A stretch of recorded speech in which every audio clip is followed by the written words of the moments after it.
Help! She collapsed into the arms of the most dangerous man in the city, a Korean Mafia boss whose name made grown men flinch, with nothing but a single word trembling from her lips before darkness swallowed her whole. In that rain-soaked moment, Anna's plea for help didn't just save her life. It rewrote the rules of a world where mercy was a currency no one could afford. Welcome back to the channel. You're about to experience a story that will stay with you long after it ends. Before we begin, please like this video, subscribe to the channel, and share it with someone who might need this story today. Your support helps us bring more meaningful stories to life. Drop a comment and tell us where you're watching from, and now let's dive straight into the story. The city never slept, but tonight it watched with particular interest. Rain stitched silver threads through the air, sewing the streetlights to the asphalt below in patterns that looked almost deliberate, as if the sky itself was trying to mark the paths people shouldn't take. Every puddle held a distorted version of the truth. Faces stretched into grotesque masks, intentions blurred beyond recognition. Anna Chambers ran through it all like a sentence missing its ending, her breath coming in sharp gasps that tore at her throat. She had never been meant to be a character in anyone's story. 28 years old, and Anna had perfected the art of being forgettable. It wasn't something she'd chosen consciously, not at first. It had started as survival, a black woman working service jobs in houses where the help was expected to materialize only when needed and vanish the moment the task was complete.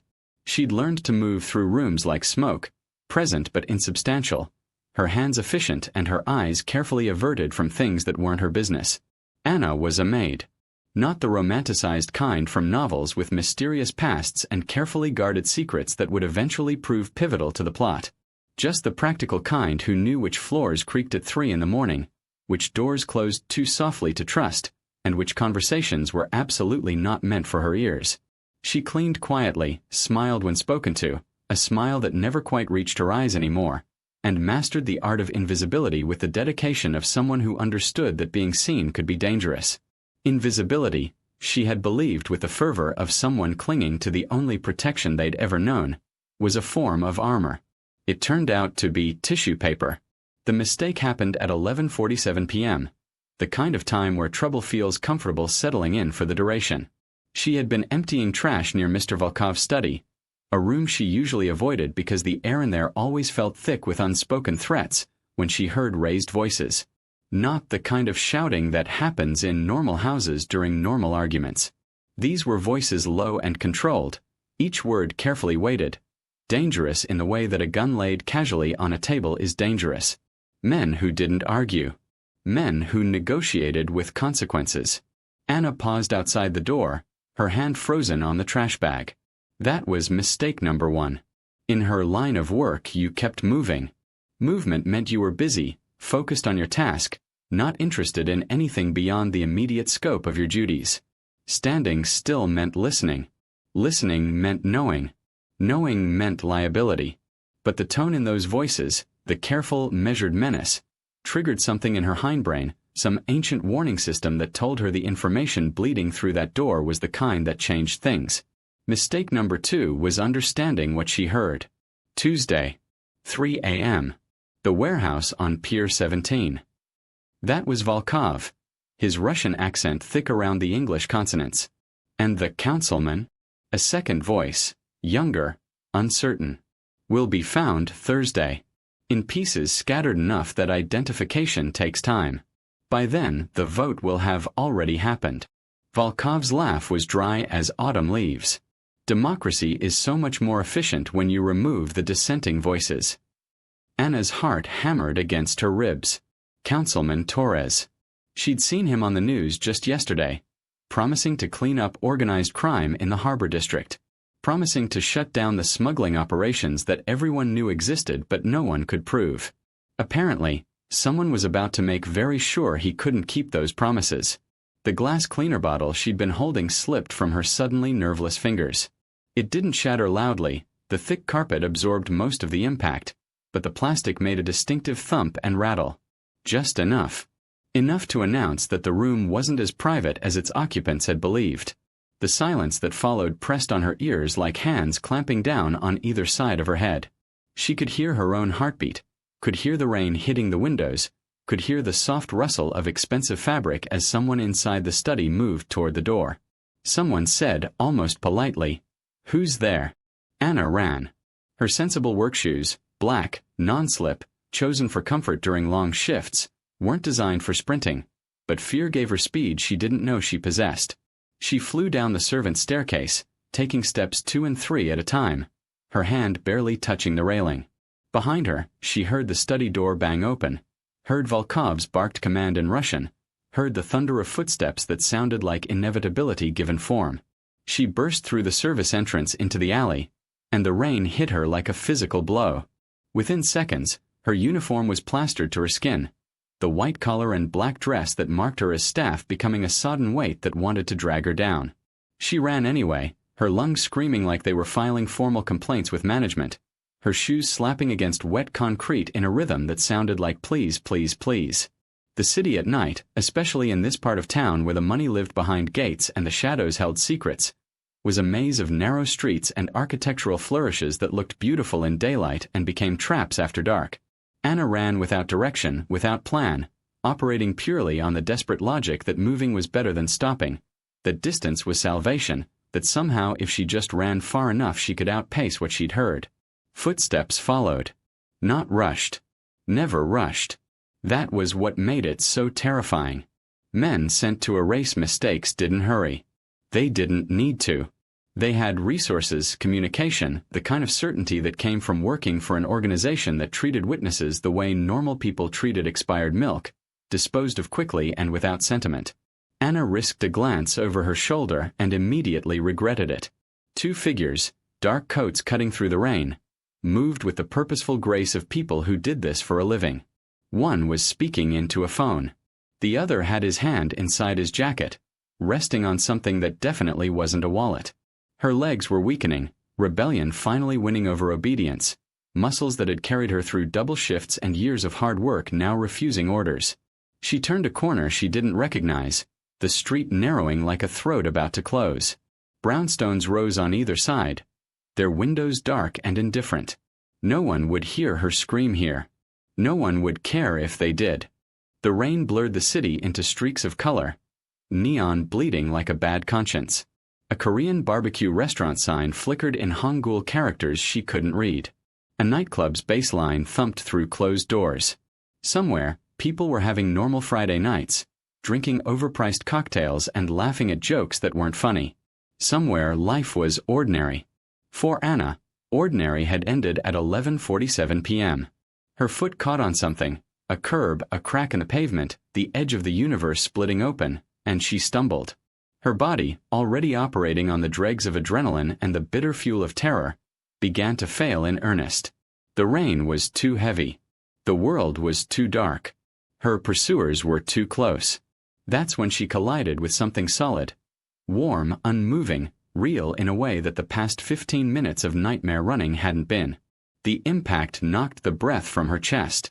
Strong arms caught her before gravity could finish the job, steadying her with an ease that suggested this man was entirely untroubled by the addition of her weight against him. She looked up, rain streaming down her face, and felt her racing thoughts stutter to a halt. The man holding her did not look surprised. That was the most terrifying part. In a night full of terror, in a situation where any normal person would have reacted with shock or confusion or at least a startled exclamation, his expression remained perfectly calm. He looked down at her with eyes that assessed and calculated with the speed of someone who made important decisions in fractions of seconds. Seo Jun stood tall beneath the rain, dark coat untouched by panic, posture relaxed like the night belonged to him and had always known it. His face was carved with restraint, sharp jaw, high cheekbones, eyes the color of winter storms. Dark hair was pushed back from his forehead, beginning to curl slightly in the moisture. The faint edge of tattoos showed at his neck where his collar opened, black ink against skin, like punctuation marks warning you to read carefully, to understand that this was not a man who made empty threats or idle promises. He looked expensive. Everything about him, from the cut of his coat, some designer Anna couldn't name but recognized as costing more than she made in 6 months, to the watch on his wrist that caught the streetlight and threw it back like a challenge, spoke of wealth and power. But it was more than money. It was the way he stood, The way he'd caught her without seeming surprised. The way his eyes now lifted past her to scan the street with the casual authority of someone who expected the world to arrange itself according to his preferences. Behind him, a bodyguard shifted slightly, scanning shadows, hand drifting near where peace usually ended. The man was built like a concrete wall had decided to put on a suit, and his eyes held the flat professional calm of someone who'd seen violence and wasn't impressed by it. Anna's strength evaporated. Her legs finally gave up their strike action, her muscles surrendering to the inevitable. Her world narrowed to one word, the smallest possible plea, stripped of dignity and rehearsed courage, reduced to the single syllable that humans had been using to signal distress since they first learned language. Help! Her voice came out barely above a whisper, cracked and desperate, and she hated how weak she sounded, how thoroughly the night had stripped away every careful defense she'd built. But there was no more room for pride. Pride was a luxury for people who had options. Then her body gave up entirely, consciousness flickering like a candle in high wind, and she folded into Seo Jun's arms like a secret finally confessed. The last thing she registered before darkness claimed her was the feeling of being held steady, of arms that didn't let her fall, and a voice speaking in Korean. Calm, commanding, absolutely certain. Giving orders to someone she couldn't see. Then nothing. For half a second, the city held its breath. Seo Jun looked past the unconscious woman in his arms, his eyes lifting to the far end of the street where shadows lingered too deliberately. Two figures stood there, blurred by rain and distance but unmistakable in their intent. They'd been running. Now they'd stopped. Now they were deciding whether they were hunters or suddenly prey. The woman, Anna, he'd discover her name was, felt light in his arms. Too light. Like a life that had learned not to take up space, that had practiced making itself small and inoffensive until it had nearly disappeared entirely. Her uniform was soaked through, and he could feel how thin she was beneath the cheap fabric, the kind of thin that came from too many missed meals and too much stress. The bodyguard murmured in Korean, "Sir, do you know her?" "No," Seo Jun replied in the same language, his eyes never leaving the men at the end of the street. "But they do." He adjusted his grip automatically, shifting the woman's weight so that his coat fell across her, shielding her from the rain as though it were instinct rather than conscious choice. His gaze met the shadows directly, and calculation flickered behind his eyes. Measured, precise, bored in the way only powerful men get when something unexpected interrupts their evening walk. The assassins hesitated. That hesitation was fatal. Not for Anna, but for their mission and possibly their careers. Seo Jun tilted his head, just slightly. It was a gesture he'd perfected over years of commanding rooms, of making strong men reconsider their choices without him having to say a single word. In his office, it meant explain yourself better. In negotiations, it meant your offer insults me. Tonight, in this rain-soaked street in his territory, it meant something much simpler. Leave. The shadows withdrew. Not running, men like that never ran, it was bad for the reputation, but retreating with the stiff dignity of people who had just realized they were standing on the wrong side of a decision. They would report back to whoever sent them. They would explain that the target had found protection. They would probably leave out the part where they'd been scared off by a single look. The street exhaled. Seo Jun glanced down at the woman unconscious against him. Her fingers were still clenched in his coat, gripping the fabric with desperate strength even in her faint, as if letting go might erase her entirely from the world. Her face, turned up slightly toward his, was striking even in distress. Dark skin dotted with rain, full lips parted slightly with her shallow breathing, hair that had started the evening in a neat bun now coming loose in wet curls. She had the kind of beauty that probably worked against her, that made employers' wives suspicious and employers themselves inappropriate. "Well," he said dryly, mostly to himself, mostly in Korean, "this is new." The bodyguard, Jun, who'd been with Seo Jun for 7 years and had seen many strange things but never quite this, allowed himself a breath that might almost have been a laugh. "Orders, sir." Seo Jun considered the woman in his arms. He considered the men who'd been chasing her. He considered the way she'd looked at him in that split second before fainting. Not with recognition, because she clearly had no idea who he was, but with the desperate hope of someone who'd run out of all other options. "We take her somewhere safe," he said. Then we find out who thought they could hunt on my streets without permission. June nodded and pulled out his phone, already making calls, already setting into motion the machinery that ran beneath the city's surface, the invisible network of power and loyalty and fear that Co June had spent 15 years building. They took Anna to a place no one stumbled into by accident. If you are enjoying this story, hit that like button and share it with someone who loves a good drama. Subscribe and turn on notifications so you never miss the next chapter. Trust me, you do not want to miss what happens next. Now let's continue. The building didn't announce itself. No garish signs, no doormen in uniforms that screamed wealth. Just a glass and steel high-rise tucked between a gallery that was never open and a restaurant that required reservations 6 months in advance. The kind of place that understood discretion was the ultimate luxury. Co June carried Anna through a private entrance that opened to his thumbprint, past security cameras that June disabled with a code entered on his phone, into an elevator that required a keycard to access the top 3 floors. The penthouse level was silent except for the whisper of expensive air filtration and the distant hum of the city below. The apartment, though calling it an apartment was like calling the ocean a puddle, sprawled across the entire floor. Floor-to-ceiling windows offered views of the city that made it look almost innocent, all twinkling lights and geometric beauty, hiding the rot that festered in its alleys and boardrooms. The interior was minimalist in the way only the very wealthy could achieve. Each piece of furniture cost more than most cars, but there were so few pieces that the space felt almost empty. White walls, dark wood floors, strategic splashes of color in the form of art that Anna wouldn't have recognized as valuable but that carried price tags with multiple zeros. Co June took her to one of the guest suites, a room that had hosted exactly 3 people in the 2 years he'd owned the place, and all of them had been business associates who'd needed somewhere to sleep off negotiations that had run late.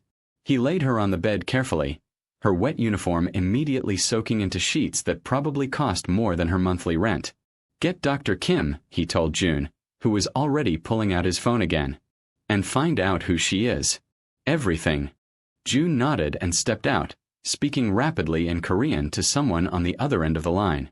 Co June stood looking down at Anna for a long moment. She was shivering, even unconscious, her body's autonomic system still trying to deal with shock and cold and terror. He grabbed a blanket from the closet, cashmere because he didn't own any other kind, and spread it over her. Her face in repose looked younger than he'd first thought. Mid-20s, maybe. The kind of face that tried so hard to be unmemorable that it became its own kind of memorable.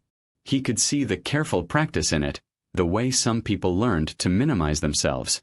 He'd seen it before in his own community, in the Korean immigrants who'd arrived with nothing and learned that being invisible was sometimes the price of survival. But invisibility was a temporary shelter at best. Eventually, everyone got seen. The question was always, by whom? Dr. Kim arrived within 20 minutes, a woman in her 50s who'd been treating Co June's organization for a decade and who knew better than to ask questions about unconscious women in wet-made uniforms. She examined Anna efficiently, checking vitals, looking for injuries, taking her temperature. "Shock and exhaustion," Dr. Kim announced in Korean. "Possibly mild hypothermia.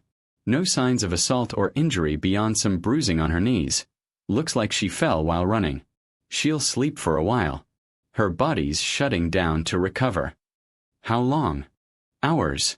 Maybe 12. Her system's completely depleted. Dr. Kim packed up her bag. When she wakes up, she'll need food, water, probably a hot shower. And answers, I imagine. Co June's mouth quirked. Don't we all? After Dr. Kim left, June returned with information displayed on a tablet. He'd worked quickly, but then June was efficient. It was why Co June paid him extremely well. Anna Chambers. June read off. 28. Born in Baltimore. Moved to the city 5 years ago. Works for Metropolitan Cleaning Services. They contract to high-end residences. No criminal record. No outstanding warrants. No visible social media presence beyond a Facebook page she hasn't updated in 2 years. He scrolled down. Lives alone in a studio apartment in Edgewater. Bank account is consistently within $100 of empty. Student loans from a degree she never finished. Dropped out of nursing school in her 2nd year. Parents deceased. Father died when she was 12, mother 3 years ago. Who does she clean for? Seo Jun asked, though he suspected he knew. June pulled up another screen. Multiple residences, but tonight she was scheduled at the Volkov estate. There it was. Seo Jun felt the pieces clicking into place with the satisfying precision of a well-oiled lock tumbling open. Dmitry Volkov. Russian mob, old school, running smuggling operations through the harbor and recently branching into political intimidation. The man had been testing boundaries for months, pushing into territories that had previously been neutral ground, making noise about expanding his influence. Seo Jun had been watching, waiting to see how far Volkov would go before needing to be reminded about respect. Apparently, Volkov had gone far enough to let a maid overhear something she shouldn't. Find out what happened at the Volkov house tonight, Seo Jun said. Talk to our people at the docks. Someone knows something. Jun nodded and disappeared again, phone already to his ear. Seo Jun returned to the guest room and settled into the chair by the window. Rain still sheeted down the glass, turning the city into an impressionist painting. He should sleep. It was past 2 a.m, and he had meetings scheduled for tomorrow that would require his full attention. But something kept him there, watching the woman on the bed as her breathing slowly evened out, as the shivers gradually subsided. She'd said one word to him. Help. And then she'd trusted him enough, or been desperate enough, to lose consciousness in his arms. Trust was a strange commodity. In Seo Jun's world, it was bought and sold, earned and betrayed, weaponized and destroyed. Very few people trusted him, and he preferred it that way. Trust made people vulnerable. Trust made them stupid. But there was something about the raw desperation in that single word, the complete abandonment of pride and pretense, that had triggered something he'd thought he'd successfully killed years ago, the impulse to protect. Dangerous. Very dangerous. Anna drifted through fever dreams that made no sense. She was running through hallways that stretched forever, doors opening to reveal rooms she'd cleaned 1,000 times. But in the dreams, the rooms were full of people watching her, their faces blurred, their mouths moving without sound. She tried to explain that she was just the maid, that she didn't see anything, didn't hear anything, didn't matter, but her voice wouldn't work. Then the dreams shifted. Strong arms holding her. A voice speaking in a language she didn't understand, but that sounded like safety. The smell of expensive cologne and rain. Warmth spreading through her frozen limbs. She fought her way toward consciousness like swimming up from the bottom of a deep pool, every stroke of effort bringing her incrementally closer to the surface. When she finally broke through, the ceiling above her was white. Too white. The kind of white that belonged in museums or operating rooms or places where normal people didn't sleep. Panic hit immediately, a full-body surge of adrenaline that had her sitting up before her brain fully engaged. The room spun. Her stomach lurched. She grabbed at the sheets, absurdly soft sheets, the kind she'd washed for other people but never slept in herself, and tried to remember how breathing worked. You're awake. The voice came from near the window, calm and measured, and Anna's head whipped toward it fast enough that her vision blurred again.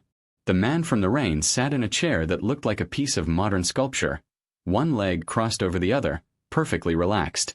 In better light, without rain obscuring the details, he was even more striking than she'd registered in those desperate seconds before fainting. Late 30s, maybe, with the kind of face that photographers would fight over, all sharp angles and perfect proportions. His dark hair was dry now, styled back from his forehead in a way that probably looked effortless but definitely wasn't. The tattoos she'd glimpsed at his neck continued down beneath his collar, intricate patterns that looked traditional. He wore different clothes now, black slacks and a charcoal sweater that probably cost what she made in a month, and he was watching her with the same assessing calm he'd shown in the street. You screamed, "Help," he said, his English perfect but carrying the slightest accent that placed his first language elsewhere. Then you fainted. Very inefficient communication. Anna stared at him, her heart racing so hard she could hear it in her ears. Am I dead? Something that might have been amusement flickered across his face. No. Dead people are quieter. Despite everything, the terror still coursing through her system, the complete disorientation of waking up in a strange place, the surreal quality of the entire situation, a weak sound escaped her. almost a laugh. It surprised them both. The man studied her then, really studied her, as if weighing a variable that hadn't been in his original equation. His eyes were dark brown, almost black, and they missed nothing. She felt exposed under that gaze, like he could read everything she'd ever done or thought or feared. "You saw something," he said. It wasn't a question. Anna's mouth went dry. Memory crashed back in full force. The study, the voices, the words she wasn't supposed to hear. Councilman Torres. Tuesday. Pier 17. In pieces. "I clean rooms," she said carefully, her voice coming out rough. Her throat hurt. Everything hurt. People forget cleaners exist. The man's expression didn't change, but something shifted in his eyes. Recognition, maybe. Understanding. "People forget many things," he said quietly. Like who owns the street. The way he said it, casual, factual, like he was commenting on the weather, made Anna's blood run cold.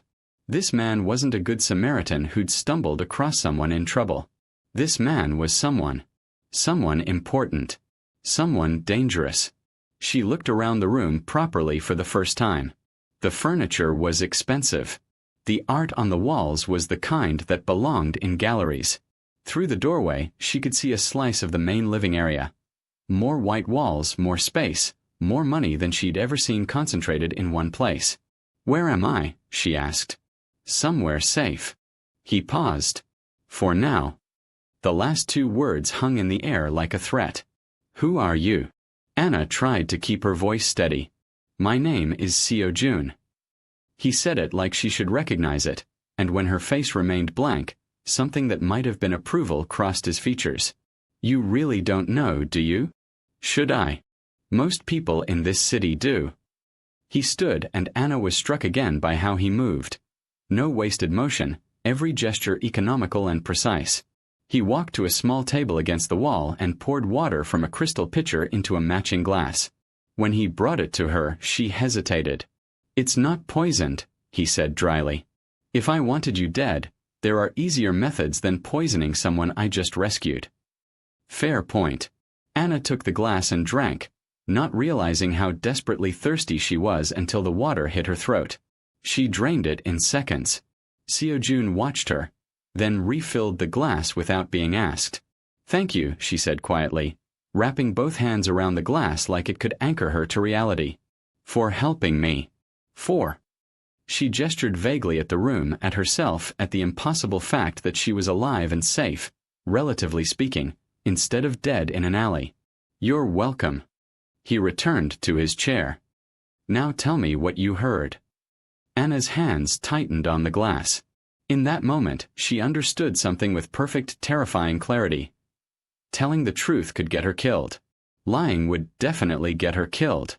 But this man, this Seo Jun who owned streets and lived in penthouses and had scared off armed men with a tilt of his head, he already knew she'd heard something. Pretending otherwise would be stupid. And Anna had made enough mistakes for one night. "I was emptying trash near a study," she said slowly. "I heard men talking. About someone. A councilman. About something happening on Tuesday." She swallowed hard. About him being found in pieces.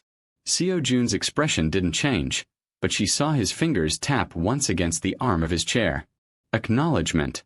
"Councilman Torres," he said. "I didn't catch a name. Anna's voice cracked. "I just knew it was bad. And then I dropped something and they heard me and I ran." "And they chased you?" "Yes." "Into my territory." Anna blinked.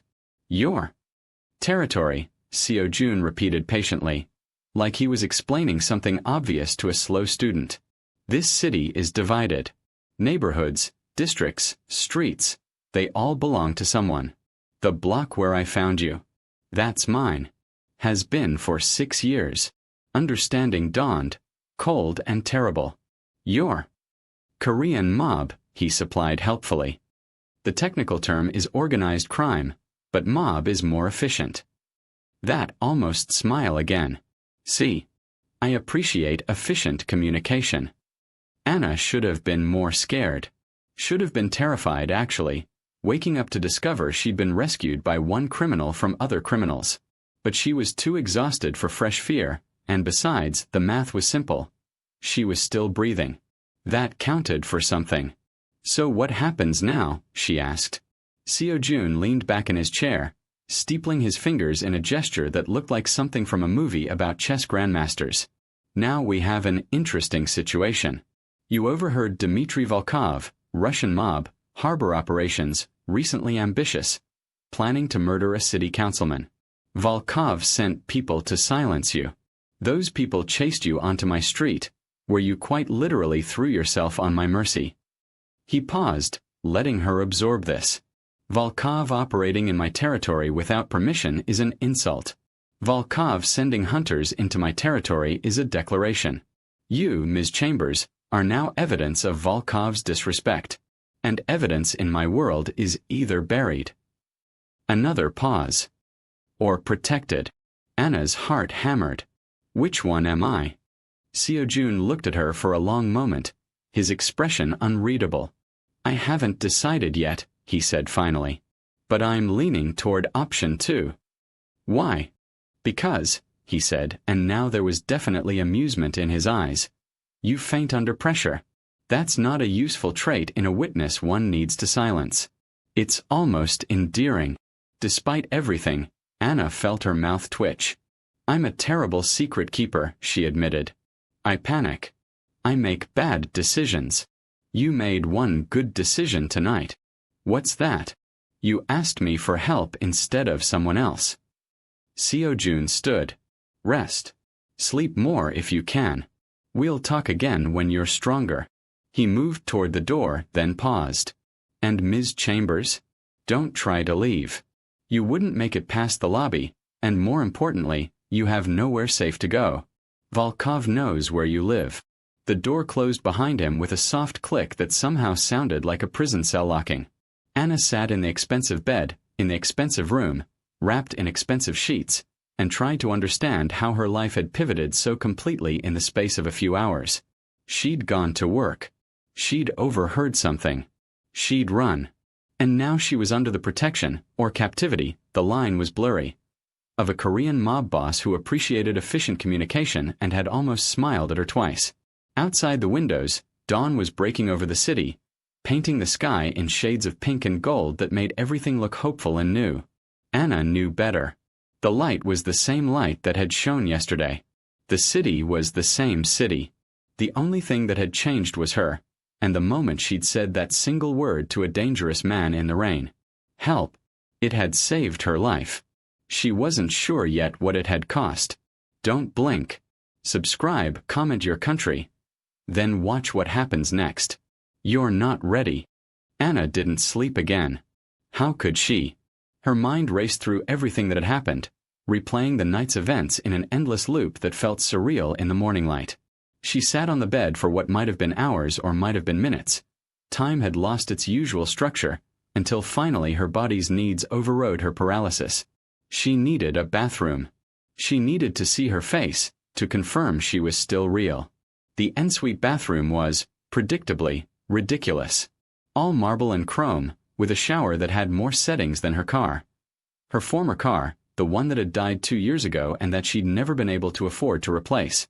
The mirror above the sink was lit like something from a makeup artist's studio, and when Anna finally looked at her reflection, she barely recognized herself. Her hair was a disaster. The careful bun she'd started her shift with now a tangled mess of curls that stuck out in every direction. Her uniform was wrinkled and still slightly damp, the white collar dingy against her dark skin. She had smudges under her eyes that looked like bruises, and her face had the drawn, exhausted quality of someone who'd burned through every reserve of energy and was now running on fumes. She looked like exactly what she was, a woman who'd run for her life and barely made it. There was a knock on the bedroom door, soft, polite, completely at odds with the reality of her situation. Anna froze. "Ms. Chambers." A woman's voice, accented but clear. "I have clothes for you. And breakfast if you're hungry." Anna opened the door to find a Korean woman in her 60s, dressed neatly in slacks and a cardigan, holding a stack of folded garments and wearing an expression of maternal concern that seemed genuine. I'm Mrs. Huang, the woman said, bowing slightly. I manage Mr. Sio's household. He thought you might want to change into something dry. She gestured at Anna's uniform with a sympathetic smile. That looks very uncomfortable. Anna took the clothes automatically. Thank you. The bathroom has everything you need, towels, toiletries, whatever you'd like. Take your time. I'll leave a tray of food in the dining area when you're ready. Mrs. Huang paused, her expression softening further. You're safe here, dear. I promise you that. She left before Anna could respond, closing the door gently behind her. Anna looked down at the clothes in her arms. Black leggings, a soft gray sweater that felt like it was made of clouds, undergarments still in their packaging from some boutique she'd never heard of. Everything looked expensive. Everything looked like it would fit. How did Seo Jun know her size? The answer came immediately. The same way he'd known her name, her address, her entire history by the time she'd woken up. He had resources. Information was probably as easy for him to acquire as breathing. The shower was scalding and perfect. Anna stood under the spray for longer than she should have, washing away the rain and sweat and terror of the night before. The bathroom was stocked with products that smelled like luxury. Fancy soaps and shampoos in sleek bottles, a razor that was actually sharp, lotion that made her skin feel like silk. She used all of it with the grim determination of someone who figured if she was going to be a prisoner, she might as well be a clean one. The clothes fit perfectly. Of course they did. When she finally emerged, her hair pulled back in a damp ponytail and her body feeling more human than it had in hours, she found her way to the dining area by following the smell of food. The apartment looked different in daylight. Still expensive, still minimalist, but somehow less intimidating. The windows showed a view of the city that took her breath away. She could see the harbor in the distance, the bridges spanning the water, the grid of streets and buildings that made up the metropolitan sprawl. They were high up. Very high up. The kind of height that made normal problems seem small and far away. Mrs. Huang had left a tray on the dining table that could have fed 4 people. Steamed rice, grilled fish, kimchi, pickled vegetables, a soft egg still warm in its shell. Also, concessions to American breakfast. Toast, butter, jam, orange juice, coffee in a carafe that looked hand-blown. Anna's stomach growled so loudly it was almost embarrassing. She couldn't remember the last time she'd eaten. Yesterday's lunch? She'd been planning to grab something after her shift, but then the world had tilted sideways. She sat and ate, trying to maintain some dignity but ultimately giving up and just shoveling food into her mouth with the desperation of the truly starving. Everything tasted incredible. Even the rice, which was just rice, somehow tasted better than any rice she'd ever had. She was halfway through her second helping when Seo Jun appeared. He moved quietly for someone who apparently commanded criminal empires. One moment Anna was alone, the next he was standing in the doorway, watching her with that same assessing expression. He'd changed clothes again. Dark jeans now, a white button-down shirt with the sleeves rolled to his elbows, revealing more of the tattoos that covered his forearms in intricate patterns. You look better, he observed. Anna swallowed her mouthful of rice. Your housekeeper is very kind. Mrs. Huang raised 4 children and countless gangsters. She has a gift for taking care of people. He moved into the room, pouring himself coffee from the carafe with the ease of someone completely comfortable in his own space. How are you feeling? Like I'm in a very strange dream. Understandable. He sat across from her, cradling the coffee cup. I have information you should hear. Anna set down her chopsticks, her appetite suddenly gone. About last night. About your situation. Seo Jun's expression was serious now. All traces of amusement vanished. My people made inquiries. Volkov's organization is looking for you actively. They've been to your apartment. Didn't break in, but they're watching it. They've contacted your employer, claiming you stole something from the house. Metropolitan Cleaning Services has suspended you pending investigation. Anna felt her world contract to a pinpoint. I didn't. I know. It's a cover story. They're trying to flush you out, make you desperate enough to surface. He took a sip of coffee. They've also increased security around Councilman Torres. Whatever they were planning, your overhearing it has complicated their timeline. That's good, isn't it? If the councilman is safe. He's safer than he was, Seo-jun corrected. Not safe. Volkov doesn't abandon objectives easily. He'll just recalibrate. His fingers drummed against the coffee cup. The bigger issue is that Volkov now knows someone was listening. He can't act with confidence while a witness exists, which means his priority is finding you.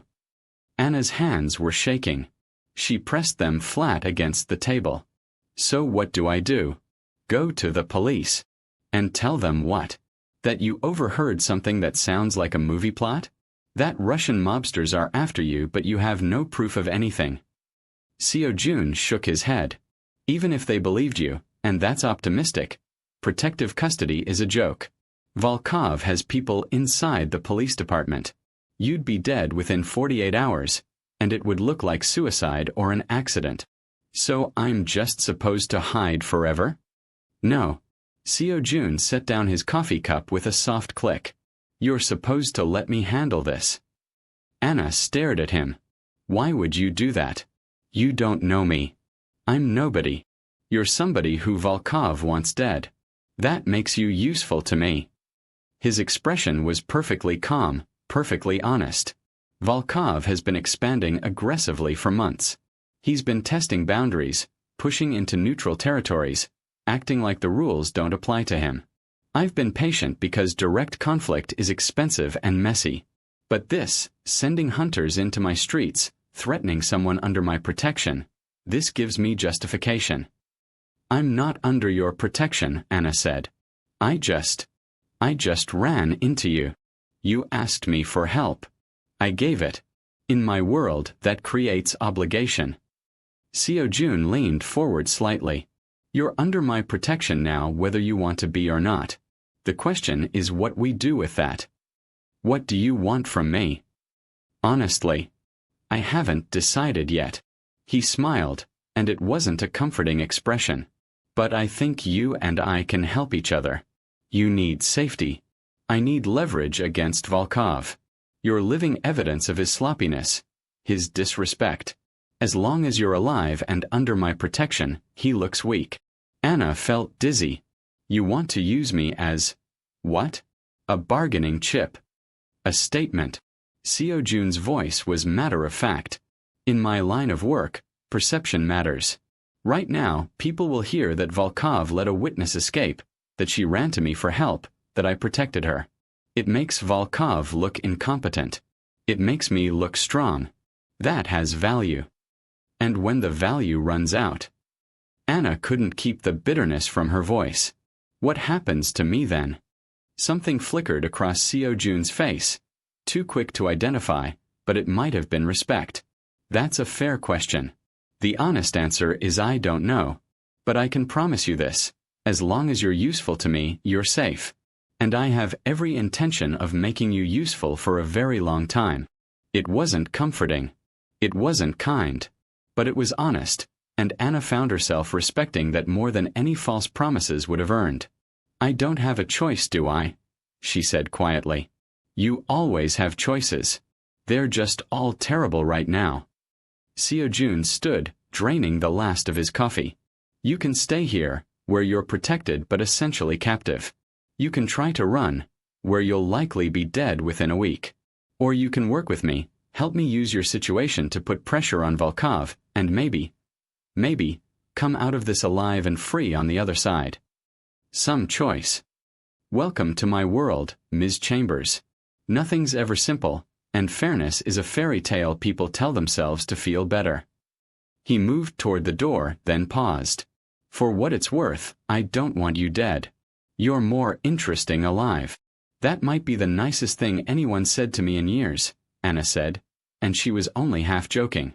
Seo-jun's laugh was unexpected. A real sound, brief but genuine. Your standards are concerningly low. After he left, Anna sat alone in the expensive dining room, surrounded by the remnants of a breakfast that cost more than she usually spent on groceries in a week, and tried to process the impossible situation she'd found herself in. She was a maid. She cleaned houses. She kept her head down and her mouth shut and her life small and manageable. She wasn't supposed to be a chess piece in gang warfare. She wasn't supposed to be leverage. But here she was. The day passed in a strange, suspended state. Mrs. Huang brought lunch. More Korean food, explained in patient detail when Anna admitted she didn't know what half of it was. The older woman was chatty in a gentle way, talking about her children, all successful, all living in different cities. Her husband, deceased 5 years, she still missed him every day. And Mr. Seo, a good boy, troubled but good, took care of his people. Anna noticed Mrs. Huang never mentioned what Mr. Seo actually did for a living. June, the bodyguard from the night before, appeared in the afternoon to install her in what he called the safe room. A smaller bedroom that had reinforced walls, a panic button, and a separate ventilation system. He explained this all in perfect English with an accent that suggested he'd learned the language in American schools. And he showed her how everything worked with the patience of someone teaching a child to use a fire extinguisher. "You probably won't need any of this," June assured her. "This building's security is excellent.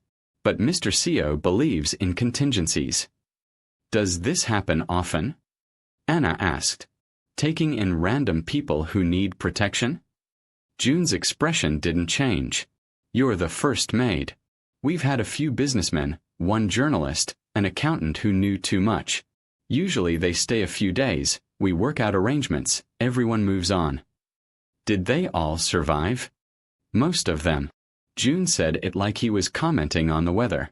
"The journalist got ambitious, decided to publish something he shouldn't have. That ended poorly for him. The accountant we relocated to Chicago with a new identity. He sends Mr. Seo Christmas cards. The businessmen all worked out their debts." He looked at Anna directly. "Do what Mr. Seo tells you, don't get stupid ideas about running or selling information to his competitors, and you'll probably be fine." "Probably," Anna repeated. "Life doesn't come with guarantees, Ms. Chambers. But with Mr. Seo, your odds are better than with most people." Anna thought about this as June left her alone in the safe room.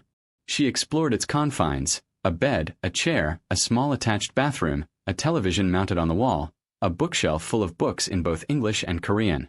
Everything was comfortable without being luxurious.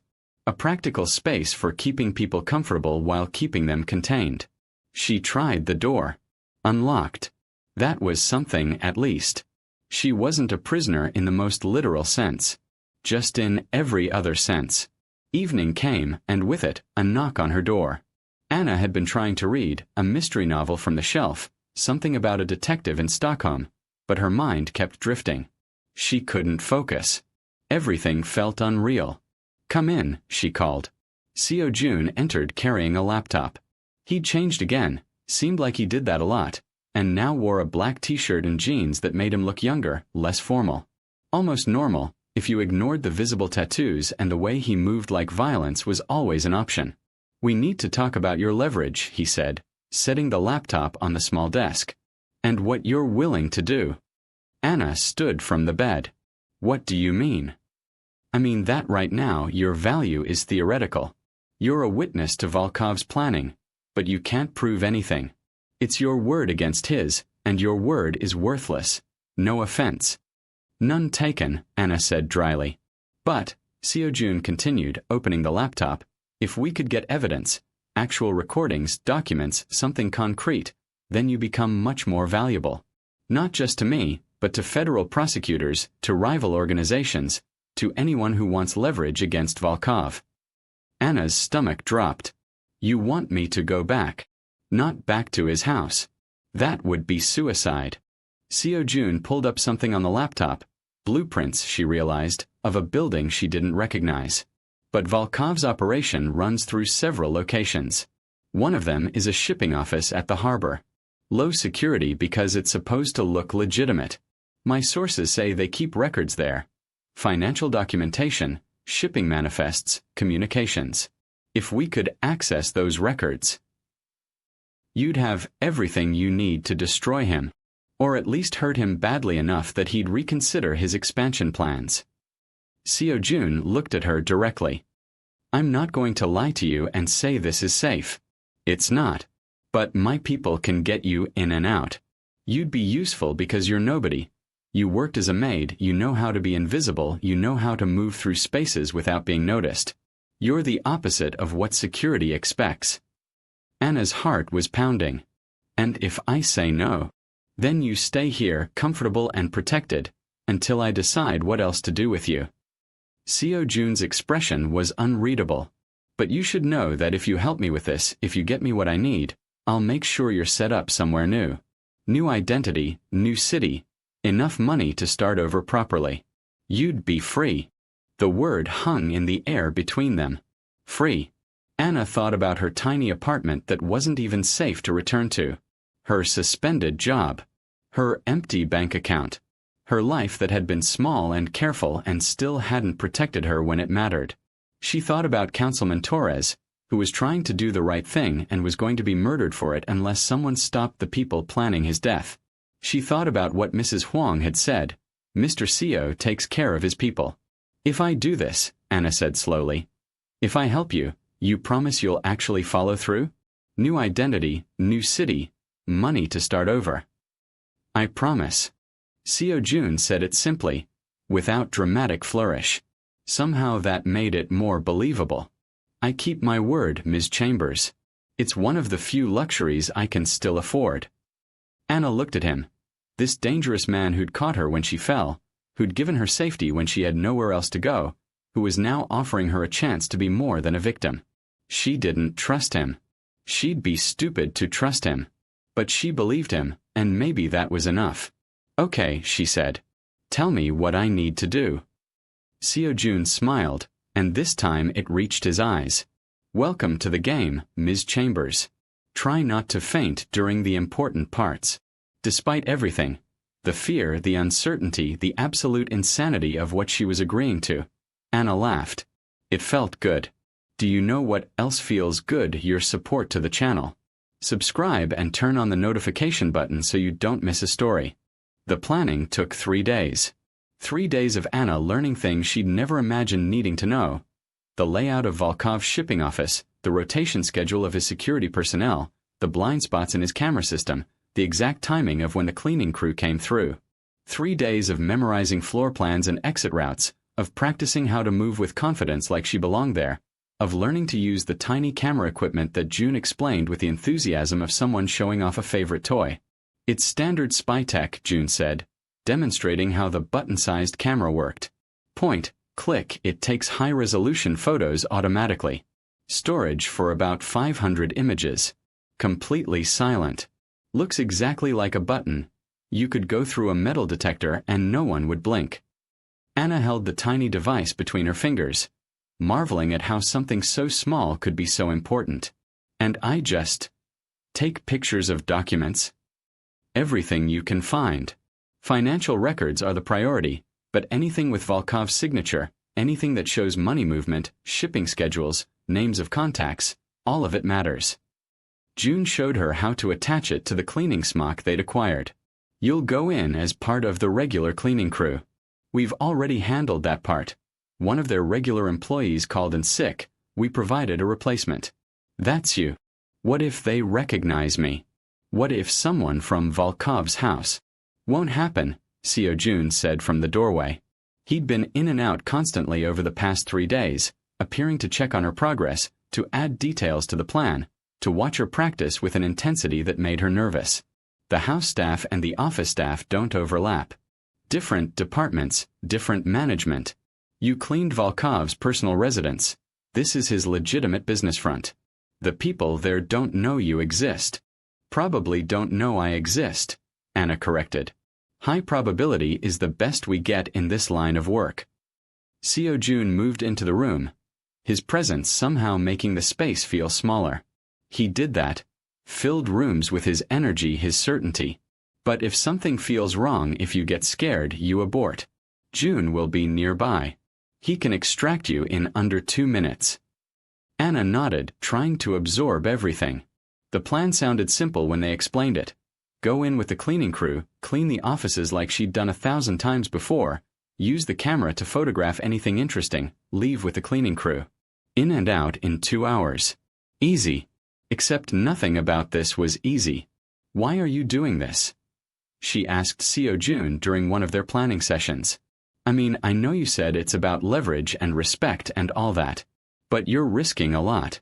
If this goes wrong, if Volkov finds out you're behind it, then we'll have a different kind of problem, Seo Jun said calmly. But he won't find out. Not immediately. And by the time he figures it out, I'll have already used what you get me to make his life considerably more difficult. You really hate him, don't you? Seo Jun considered this. Hate is inefficient. It clouds judgment. He paused, something darker crossing his expression. But I dislike men who operate without respect for established boundaries. This city works because we all agree to certain rules. Volkov thinks he's above those rules. He needs to be reminded that he's not. And I'm the reminder. You're part of it. Seo Jun looked at her directly. But I think you're underestimating yourself, Ms. Chambers. You survived a night when most people wouldn't have.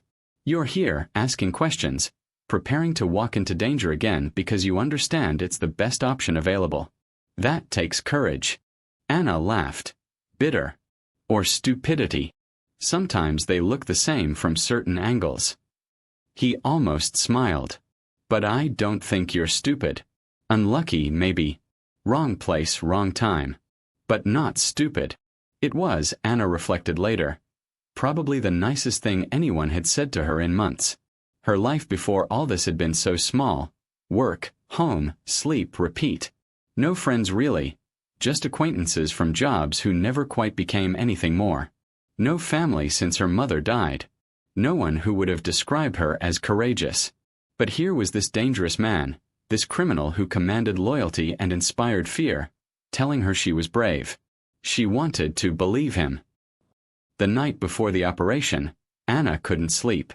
She lay in the safe room bed. It had become her bed now, though she still thought of it with a definite article, like it was a temporary thing, and stared at the ceiling, her mind racing through everything that could go wrong. She could be recognized. Someone could question her presence. She could trigger an alarm. She could panic and faint again, which would be humiliating and probably fatal. The camera could malfunction. June could be delayed. Seo Jun's information could be wrong. Any of 1,000 things could go sideways, and then she'd die in a shipping office, and no one would even know to miss her. A soft knock interrupted her spiral of anxiety. Ms. Chambers? Are you awake? Mrs. Huang's voice, gentle as always. Anna opened the door to find the older woman holding a tray with tea and what looked like homemade cookies. I thought you might need company, Mrs. Huang said, inviting herself in with the comfortable authority of someone who'd been taking care of people for decades. She set the tray on the desk and poured tea into 2 cups with practiced efficiency. Chamomile. It helps with nerves. Anna accepted the cup gratefully. The tea was hot and soothing, and just having someone else in the room made the anxiety feel less overwhelming. Mr. Seo told you about tomorrow? Anna asked. He tells me very little about his business, Mrs. Huang said. But I have eyes and common sense. You're preparing for something dangerous. She sipped her tea calmly. I wanted you to know that I'll be praying for you. I'm not sure if you're religious, but I am, and it can't hurt. Anna felt unexpected tears prick her eyes. Thank you. You're a good girl, Mrs. Huang said firmly. I can tell. You have kind eyes. Whatever situation brought you to Mr. Seo, I trust that you didn't deserve it. I was just in the wrong place at the wrong time. That's how most troubles start. Mrs. Huang reached over and patted Anna's hand. But you're strong. Stronger than you know. You'll survive this. After Mrs. Huang left, Anna felt slightly better. Not calm. She wasn't sure she'd ever feel truly calm again, but steadier. Like maybe she could actually do this. She drank the rest of the tea, ate 2 of the cookies. They were delicious, shortbread with just a hint of ginger, and finally fell into an uneasy sleep filled with dreams of running through endless hallways lined with filing cabinets. Morning came too quickly. Anna dressed in the cleaning uniform June had provided. Navy blue scrubs with a company logo she didn't recognize, comfortable shoes with non-slip soles, her hair pulled back in a tight bun. The button camera was sewn into the uniform's chest pocket. invisible unless you knew to look for it. She studied herself in the mirror and saw exactly what she'd been before all this: a maid. Unremarkable. Forgettable. Perfect. Seo Jun met her in the living area. He looked like he'd already been awake for hours. Showered and dressed in a dark suit that probably cost more than a used car. His hair styled back, every inch the successful businessman. If you didn't know better, you'd never guess he ran a criminal organization. "Ready?" he asked. "No," Anna said honestly. "But I'm going anyway." Something like approval flickered in his eyes. "Good answer." He handed her an earpiece, tiny and flesh-colored. "June will be on the other end. He'll guide you if you need it, but try not to talk unless absolutely necessary. The earpiece has a microphone. We'll hear everything you hear." Anna fitted the earpiece. June's voice came through immediately. "Testing. Can you hear me, Ms. Chambers?" "Yes," she said quietly. "Good. Remember, you're just there to clean. Act natural. If anyone asks questions, you're new, you're filling in, you're just following instructions. Don't volunteer information. Don't make eye contact for too long. Be boring." "I can do boring," Anna said. "Boring is my specialty." Seo Jun's mouth quirked. "Something tells me that's not true anymore." The drive to the harbor district took 40 minutes. Anna rode in the back of an unmarked van with 3 actual cleaning crew members who barely glanced at her. They were all middle-aged women, worn down by years of night shifts and minimum wage, and they treated her with the indifferent acceptance of people who'd seen temps come and go 1,000 times.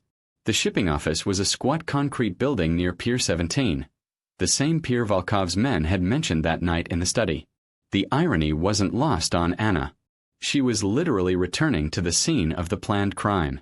The crew supervisor checked them in with a bored security guard who waved them through without even looking up from his phone. They collected their supplies: mops, cleaning solutions, trash bags, and dispersed to different floors. Anna was assigned to the 3rd floor. Executive offices. "Take your time," June's voice murmured in her ear as she pushed her cleaning cart toward the elevator. "The offices should be empty. It's after hours. But if you encounter anyone working late, just apologize and move to a different office." The 3rd floor was silent except for the hum of fluorescent lights. Anna's footsteps echoed on the linoleum as she moved down the hallway, checking doors. Most were locked, but 3 offices stood open, including one at the end of the hall with a nameplate that read, D. Volkov, Operations Manager. Her heart hammered so hard she was sure June could hear it through the microphone.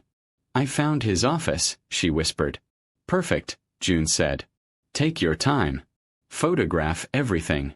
Anna pushed her cart into Volkov's office and closed the door most of the way behind her, leaving it slightly ajar so it wouldn't look suspicious if anyone passed by. The office was neat and impersonal. Desk, computer, filing cabinets, a few framed photos of boats. Nothing that screamed criminal enterprise. But criminals didn't stay in business by being obvious. She started with the desk drawers. The first held typical office supplies: pens, paper clips, sticky notes. The second drawer was locked. The third held files. Anna pulled out the first file and flipped it open. Shipping manifests, dates, cargo descriptions, container numbers. She activated the button camera and started photographing, page after page, working as quickly as she dared. "Good," June encouraged in her ear. "Keep going." The filing cabinet was more interesting. Financial records, organized by month. Anna photographed everything, her hands shaking slightly but staying steady enough to keep the documents in frame. Account numbers, wire transfer confirmations, names of companies she didn't recognize but that were probably shell corporations. She was halfway through the second drawer when she heard footsteps in the hallway. Anna froze, her heart leaping into her throat. "Someone's coming," June said urgently. "Stay calm. If they come in, you're just cleaning. Remember, you belong there." The footsteps stopped outside the door. Anna couldn't breathe. She stared at the partially open door, watching the shadow that fell across the gap, waiting for it to push open, waiting for everything to fall apart. A phone rang somewhere down the hall. The footsteps moved away, following the sound. Anna exhaled shakily. "You're okay," June said. "But maybe move faster." She didn't need to be told twice. Anna photographed the rest of the financial records in a blur of motion, then moved to the computer. It was password protected, but there were papers scattered on the desk. Handwritten notes, printed emails.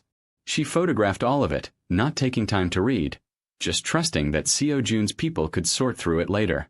20 minutes after entering the office, she had photographed over 200 documents. "That's enough," June said. "Get out of there." Anna returned the files to their drawers, making sure everything looked exactly as she'd found it. She grabbed her cleaning supplies and made a show of wiping down the desk. In case anyone was watching the security cameras, she needed to look like she'd actually been cleaning, and then pushed her cart back into the hallway. Her legs felt like water. Her hands were shaking so badly she had to grip the cart handle to keep them steady. But she'd done it. She'd actually done it. The elevator ride down felt like it took hours. Anna kept expecting alarms to sound, for security to appear, for someone to grab her arm and demand to know what she'd really been doing on the 3rd floor. Nothing happened. She joined the other cleaning crew members at the sign-out desk, where the same board security guard marked their departure time without looking up. They loaded back into the van, and Anna sat in her usual spot, trying to look as tired and uninterested as the other women. Only when the van pulled away from the harbor district, when the office building disappeared behind them, did Anna finally allow herself to believe she'd made it out. "Excellent work," June said in her ear, and she could hear the smile in his voice. "Mr. CO will be very pleased." "Before we continue, I want to ask you something. If you were in Anna's position, ordinary life destroyed by circumstances beyond your control, would you have taken the risk to fight back, or would you have chosen to disappear and start over quietly? Drop a comment below and let me know where you're watching from. And if you're enjoying this story, please hit that subscribe button. Your support means everything to this channel and helps us keep bringing you these stories. ****. They brought her back to the penthouse, where CO June was waiting in his study. A room Anna hadn't seen before, all dark wood and leather furniture and walls lined with books in multiple languages. He looked up when she entered, and the expression on his face was something close to pride. "June tells me you were perfect," he said. Anna's legs finally gave out, and she collapsed into the chair across from his desk. "I nearly had a heart attack. Multiple times." "But you didn't faint," CO June pointed out. "Progress." Despite everything, Anna laughed. It came out slightly hysterical, but it was still a laugh. June appeared with the button camera and immediately plugged it into a laptop. Images flooded the screen. Document after document, page after page of information that would have been meaningless to Anna, but that made CO June's eyes light up with something fierce and satisfied. "This is exactly what we needed," he said, scrolling through the photographs. Financial records tying Volkov to shell companies. Shipping manifests showing illegal cargo. Communications with city officials. He looked up at Anna. "You just handed me everything I need to dismantle his operation. So what happens now?" Anna asked. "Now." CO June leaned back in his chair, his expression calculating. "Now I decide how to use this. There are multiple options.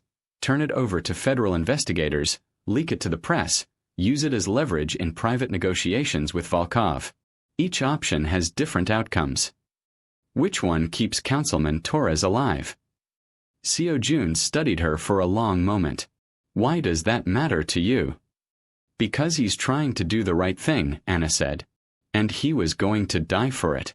If I can help stop that, if this information can help stop that, then maybe all of this wasn't completely pointless." Something shifted in CO June's expression. "You're more idealistic than I expected. You say that like it's a bad thing. In my world it usually is." He stood and moved to the window, looking out over the city. "But I think in this case we can arrange for idealism and practicality to align. If I turn this information over to the right people, federal prosecutors who aren't on Volkov's payroll, investigators I trust, they can use it to launch a real investigation. Volkov will be too busy defending himself to plan assassinations. And Councilman Torres stays alive. In theory." CO June turned back to face her. Nothing is guaranteed, Ms. Chambers. But yes, this significantly improves his odds of survival. Anna nodded slowly, feeling the adrenaline finally draining from her system, leaving behind exhaustion so profound she could barely keep her eyes open. Good. That's good. You did well tonight, Seo Jun said quietly. Better than I expected. Most people would have fallen apart. I almost did. Multiple times. But you didn't.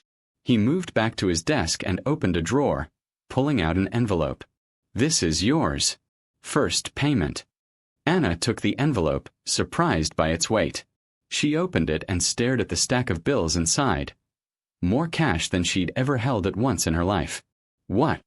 Part of our agreement, Seo Jun said. You help me, I take care of you. This is me taking care of you. He paused. The rest will come when I've finished using the information you gathered. When everything is settled, when Volkov is contained, I'll arrange your new identity and relocation. Until then, you stay here where you're safe. Anna clutched the envelope, feeling tears prick her eyes. Thank you. Thank me when you're safely settled somewhere far from here. Seo Jun's expression softened slightly. Go rest, Ms. Chambers. You've earned it. Anna stood on shaky legs and made it to the door before turning back. Mr. Seo? Yes. Do you ever regret it? This life, I mean. The danger and the constant maneuvering and never being able to trust anyone. Seo Jun was quiet for a long moment. Every day, he said finally. But regret doesn't change anything. We work with what we have. Anna nodded and left him there, surrounded by evidence of Volkov's crimes, planning his next move in a game she was only beginning to understand. She made it to the safe room before the exhaustion finally overwhelmed her. She collapsed onto the bed fully clothed, the envelope of cash still clutched in her hand, and fell asleep immediately. For the first time in days, she didn't dream of running. She thinks she's safe. I mean, she really thinks she is. But if you've been paying attention, you already know sleep doesn't mean safety. Follow and turn on notifications, because the next part begins the moment she wakes up.